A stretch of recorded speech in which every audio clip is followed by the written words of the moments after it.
اس کا لغت میں مطلب ہوتا ہے ملانا، دو چیزوں کو آپس میں ملا دینا، تداخل کر دینا، اس کو عربی میں کہا جاتا ہے نکاح۔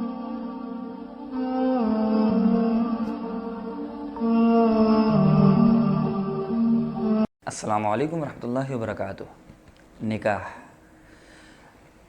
نکاح کسے کہتے ہیں، نکاح کے کیا احکام ہیں، نکاح کے کیا مسائل ہیں، اس سے متعلق مختلف تفصیلات ناظرین کرام اس سلسلے میں ہم کوشش کریں گے مرحلہ وار ان کو سیکھیں اور سمجھیں۔ سب سے پہلے اس ویڈیو میں ناظرین کرام ہم سمجھیں گے نکاح کی تعریف اور نکاح کا حکم اور مقصد۔ تو دیکھیں نکاح کی لغوی تعریف یہ ہے، لغتاً عربی زبان کا لفظ ہے نکاح، اس کا لغت میں مطلب ہوتا ہے ملانا، دو چیزوں کو آپس میں ملا دینا، تداخل کر دینا، اس کو عربی میں کہا جاتا ہے نکاح۔ اصطلاح شریعت میں نکاح کہتے ہیں مرد اور عورت میں سے کوئی ایک ایجاب کرے اور دوسرا اس ایجاب کو قبول کر لے۔ مرد اور عورت میں سے ایک شخص ایجاب کرے ایک اور دوسرا اس کو قبول کر لے۔ اب چاہے ایجاب مرد کرے یا عورت کرے کہ میں آپ کو اپنے نکاح میں دیتا ہوں، آپ سے نکاح کرتا ہوں یا میں آپ سے نکاح کرتی ہوں، اور سامنے والا اس کو قبول کر لے کہ میں نے قبول کیا، تو اس طرح یہ نکاح شرعاً منعقد ہو جاتا ہے۔ اور یہ دونوں ایجاب و قبول کوئی ایک تیسرا شخص بھی ان دونوں کی طرف سے وکیل بن کے کر سکتا ہے، وہ وکالت کے الگ احکام ہیں، وہ اپنی جگہ پہ ہم آپ کے سامنے بیان کر دیں گے۔ بہرحال ناظرین کرام یہ نکاح کی لغوی اور شرعی تعریف تھی، جس کے تناظر میں آپ یہ بات سمجھ گئے ہوں گے کہ شرعاً نکاح نام ہے ایجاب اور قبول کا، یہ بنیادی رکن ہے ناظرین کرام ایجاب اور قبول نکاح کا۔ اگر کسی نکاح میں ایجاب اور قبول نہیں ہوا، مرد یا عورت میں سے کسی نے ایجاب نہیں کیا یا قبول نہیں کیا، تو وہ نکاح شرعاً منعقد نہیں ہوگا۔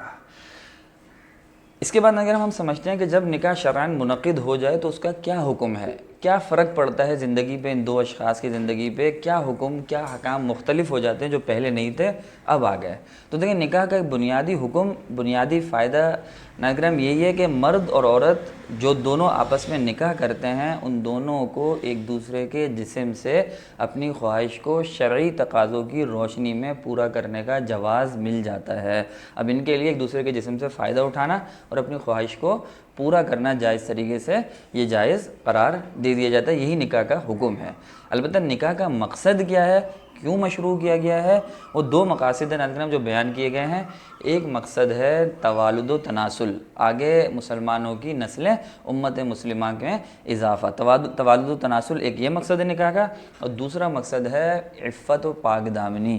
مرد کے لیے بھی یہ عفت اور پاک دامنی کا ذریعہ ہے اور عورت کے لیے بھی عفت اور پاک دامنی کا ذریعہ ہے۔ کیوں؟ کیونکہ اس کے ذریعے سے جب وہ جائز ذریعے سے اپنی خواہش کو پورا کریں گے تو پھر ناجائز اور کسی بھی حرام کی طرف مبتلا ہونے کا اندیشہ کم ہوتا جائے گا۔ یہ جو دو چیزیں میں نے آپ کے سامنے بیان کی، ایک نکاح کی لغوی اور شرعی تعریف، اور دوسرا جو میں نے آپ کے سامنے بیان کیا ناظرین کرام نکاح کا حکم اور مقصد۔ حکم میں نے بیان کیا کہ نکاح کے ذریعے سے ایک دوسرے سے فائدہ اٹھانا جائز ہو جاتا ہے، اور مقصد توالد و تناسل اور اس کے علاوہ عفت و پاک دامنی۔ یہ حکم اور مقصد اگر ہم ذرا سا غور کریں تو ہمارے سامنے یہ بات واضح ہوتی ہے کہ یہ حکم اور مقصد جس طرح ہمیں اس کی ضرورت ہے، اسی طرح پچھلی امتوں کو بھی، پوری انسانیت کو بھی حضرت آدم علیہ السلام سے لے کے آج تک اس چیز کی ضرورت تھی، اس مقصد کی کہ عفت و پاک دامنی سے جائز طریقے سے اپنی ضروریات کو پورا کریں اور توالد و تناسل ہو اور ایک دوسرے سے فائدہ اٹھا سکیں شریعت اور جواز کی روشنی میں۔ یہ جیسے ہمارے لیے تھا ویسے تمام امتوں کے لیے تھا، اسی لیے آدم علیہ السلام کے زمانے سے نکاح کو اللہ تعالیٰ نے انسانوں کے لیے مشروع کیا ہے، اور اس کا بنیادی رکن ناظرین کرام جیسا کہ ہم تاریخ کا اور مختلف احادیث کا مطالعہ کرتے ہیں یہ معلوم ہوتا ہے کہ ایجاب اور قبول ہی بنیادی رکن تھا تمام امتوں میں۔ البتہ باقی تفصیلات میں فرق تھا، شریعت اسلامیہ میں، شریعت محمدیہ میں اس کے کچھ احکام الگ ہوں گے، ان میں کچھ الگ ہوں گے، لیکن بنیادی ایجاب و قبول یہ حضرت آدم علیہ السلام کے زمانے سے شریعت میں نکاح کا تمام شرائع میں نکاح کا یہی رکن رہا ہے۔ اسی وجہ سے ناظرین آپ علیہ السلام سے ایک حدیث میں نقل ہے ولدت من نکاح لا من صفاح، یعنی میں نکاح سے پیدا ہوا ہوں، نعوذ باللہ زنا سے پیدا نہیں ہوا۔ لہذا زمانہ جاہلیت میں اسلام سے قبل جو نکاح ہوئے ہیں انہیں بھی شریعت نے برقرار کیا ہے۔ مختلف احادیث میں، بخاری شریف کے حدیث میں بھی ان نکاحوں کا ذکر ہے اور ان کو تسلیم کیا گیا ہے۔ حضرت آدم علیہ السلام کا بی بی حوا سے جو نکاح ہے وہ اللہ تعالیٰ نے خود اس کو منعقد کیا ہے، مختلف تاریخی کتابوں میں اس کا ذکر ملتا ہے، نیز قرآن کریم میں بھی اس کی طرف اشارہ موجود ہے۔ قرآن کریم کی آیت ہے وَقُلْنَا يَا آدَمُ اسْكُنْ أَنْتَ وَزَوْجُكَ الْجَنَّةَ سورہ بقرہ کی آیت ہے، ہم نے آدم سے کہا اے آدم تم اور تمہاری بیوی وزوجک الجنہ جنت میں رہو، لہذا وہ آپ حضرت آدم علیہ السلام کی زوجہ تھیں، بیوی حوا، اور اللہ تعالیٰ نے ہی اس نکاح کو منعقد کیا تھا۔ دیگر انبیاء کی شرائع میں بھی نکاح کا یہی طریقہ کار رہا ہے، جیسا کہ موسیٰ علیہ السلام سے متعلق قرآن کریم میں نقل ہے، قال انی ارید ان انکحک احدی ابنتی ہاتین علی ان تأجرنی ثمانیہ حجج۔ حضرت شعیب علیہ السلام نے اپنی صاحبزادی کا نکاح کرنے کے لیے ان الفاظ سے اس کا اظہار کیا تھا، تو موسیٰ علیہ السلام سے انی ارید ان انکحک، میں ارادہ کرتا ہوں، میرا ارادہ ہے کہ میں اپنی ایک صاحبزادی کا آپ کے ساتھ نکاح کر دوں۔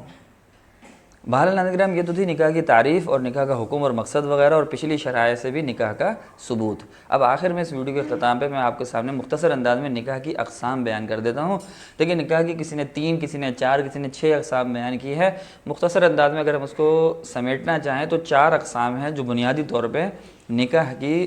اسلام کے اندر قرار دی گئی ہیں۔ ایک نکاح ہوتا ہے ناظرین کرام فرض ہو جاتا ہے۔ فرض اس وقت ہوتا ہے نکاح ایک شخص کے لیے جب وہ نان و نفقے پہ اور بیوی کے حقوق ادا کرنے پہ قادر ہو اور اس کے حرام میں مبتلا ہونے کا یقین ہو جائے، اس کو یقین اور ظن غالب ہو جائے کہ میں حرام میں مبتلا ہو جاؤں گا، نان و نفقے پہ بھی قادر ہے، تو ایسے شخص پہ نکاح شرعاً فرض اور واجب ہو جاتا ہے کہ اب یہ نکاح کرے۔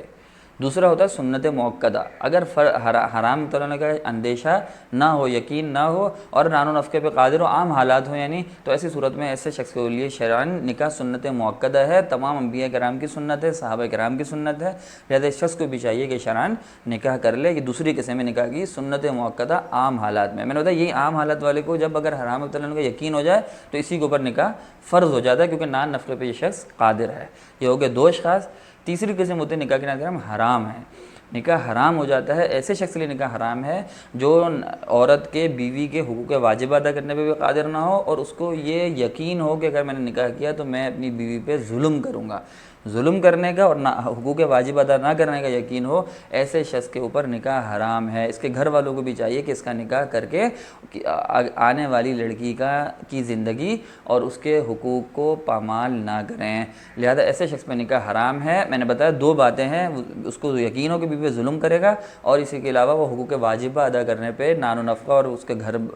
رہائش اور کپڑے وغیرہ کے حقوق ادا کرنے پہ قادر نہ ہو، تو ایسے شخص پہ نکاح حرام ہو جاتا ہے۔ اور چوتھا یہ ہے نکاح کی قسم، وہ ہے مکروہ، کہ اگر اس کو ایسا اندیشہ ہے کہ میں نان و نفقہ ادا نہیں کر پاؤں گا یا ظلم کروں گا، یقین نہیں ہے، تو ایسے شخص کے لیے نکاح مکروہ ہے۔ وہ پہلے اپنی اصلاح کرے اور اس اندیشے کو بھی ختم کرے، یقین تو اس کو نہیں ہے، اس کو احتمال ہے، لیکن اس احتمال کو بھی ختم کرے، اپنی اصلاح کرے، اپنے نفس کی، اپنے اعمال کی، اور جب اس کی اصلاح ہو جائے، اس کو تھوڑا سا یقین ہو جائے کہ میں اب اپنی بیوی پہ ظلم نہیں کروں گا، اس کے حقوق ادا کر پاؤں گا، تو اس کے بعد اس کے لیے وہ کراہت بھی ختم ہو جاتی ہے، ورنہ اس کے لیے ظاہر بات ہے جب تک اندیشہ ہو تو یہ مکروہ قرار دیا گیا۔ تو یہ 4 قسم ہو گئے ناظرین کرام، ایک ہے فرض جب اس کو نان نفقے پہ دے سکتا ہو اور زنا میں مبتلا ہونے کا یقین ہو، حرام میں مبتلا ہونے کا، دوسرا ہے کہ عام اوقات میں سنت موقدہ ہے، تیسری قسم یہ ہے کہ نکاح حرام ہوتا ہے جب اس کے ظلم کا اور حقوق ادا نہ کرنے کا یقین ہو، اور چوتھی قسم ہے کہ جب یہ اندیشہ ہو تو مکروہ ہوتا ہے، اندیشہ جیسے ختم ہو جائے تو پھر وہ اس کے لیے سنت قرار دیا جائے گا۔ امید ہے آپ کو ویڈیو سمجھ آئے گی، پسند آئی ہوگی، اپنا خیال رکھیے گا۔ السلام علیکم ورحمۃ اللہ۔